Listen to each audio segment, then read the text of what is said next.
In Carrara, Italy, extracting calacatta marble doesn't always go as planned. Però si pensava che non andasse, invece è andato e si è aperto. It'll take more work to fix, but luckily it's still usable. And in 4 days, it'll be processed into one of the most expensive marble slabs in the world. Just one slab can cost over $10,000.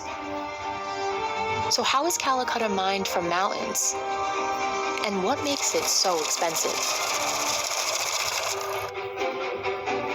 Marble has been used for centuries by artists and designers. But calacatta marble isn't just any kind of marble. A square foot of some calacatta can cost over $400, more than 4 times the price of high-end Carrara marble, which is mined in the same mountains. Its warm, ivory-white background and thick gold or gray veins sets calacatta apart from other marbles. But the key to calacatta's price is its rarity. It's found only in the Apuan Mountains of Carrara, Italy. Marble has been mined here for over 2,000 years. Extracting calacatta marble from the mountains requires decades of experience. Enrico has been a miner for 40 years. He learned from his father, who worked at the same quarry.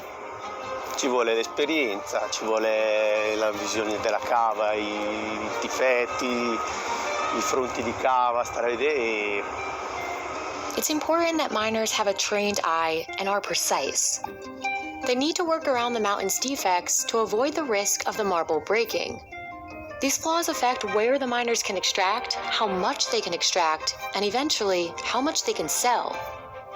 Per il taglio del blocco, per tirar fuori il blocco si cerca dei segni nel monte, nella bancata, nel fronte, o un difetto, o un tipo di macchia, o sempre un finimento, sono tutte cose che fanno parte della cava, ecco. Despite Enrico's care and attention, he doesn't always get the result he wants. Come abbiamo visto prima, che magari quando si ribalta si stacca un difetto che magari si prevedeva, però ci può essere anche di dietro che non lo vedevi. Quindi quando si ribalta la bancata, la criticità può essere quello lì. But before they can detach the block, they have to drill and saw. In the first stage of extraction, miners use drills to make strategic holes in the mountain. They then run diamond braid cords through these holes, cutting the marble into a block. The machinery is kept wet to protect the marble as chainsaws help detach the block from the mountain. An average block is 12 cubic meters and can weigh 36 metric tons. It's then carefully loaded into a truck, which brings it to a processing facility. Here, the calacatta marble blocks are sliced into slabs. At this stage, processors can't afford to make a mistake and risk ruining the rare marble delivered to them. They mount over 100 very thin blades onto a wet saw, and the cutting begins. The saw cuts slabs as thin as 2 centimeters. Then they're prepared for shaping and polishing. The slabs are first sanded and pretty smooth. Then they're prepared for resination, or the application of resin to fill any cracks or holes in the slab. It's also used to attach broken pieces, like the ones that cracked at the quarry.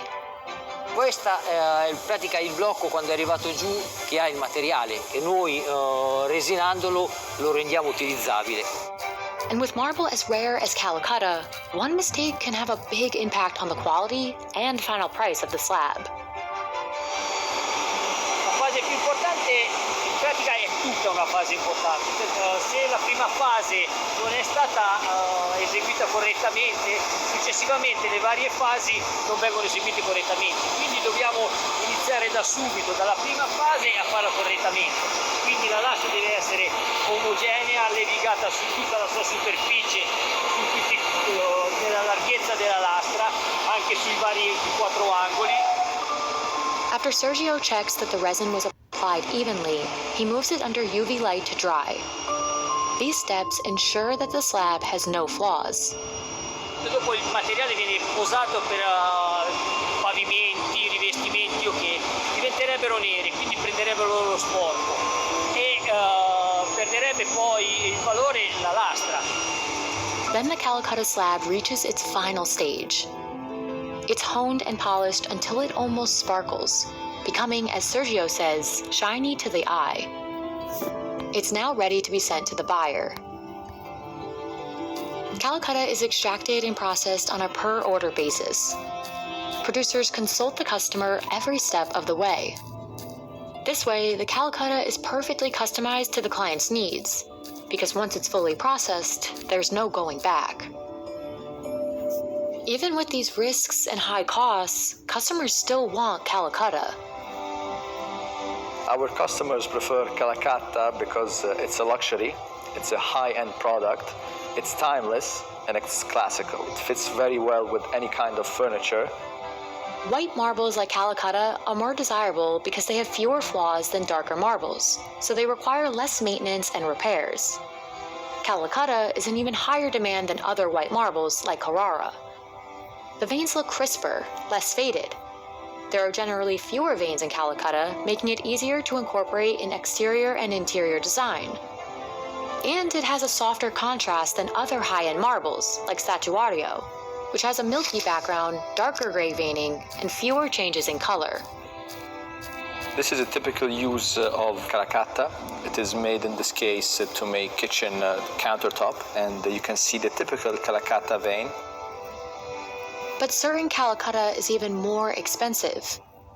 Calacatta gold, referring to the vein color, is especially hard to find. While standard calacatta can cost over $10,000, a calacatta gold slab can reach more than $29,000. And while specific pricing is considered an industry secret, Memo says selling isn't an issue. In the last 40 years, demand for calacatta has actually increased. And even during times of crisis, people have had a big desire for this type of material.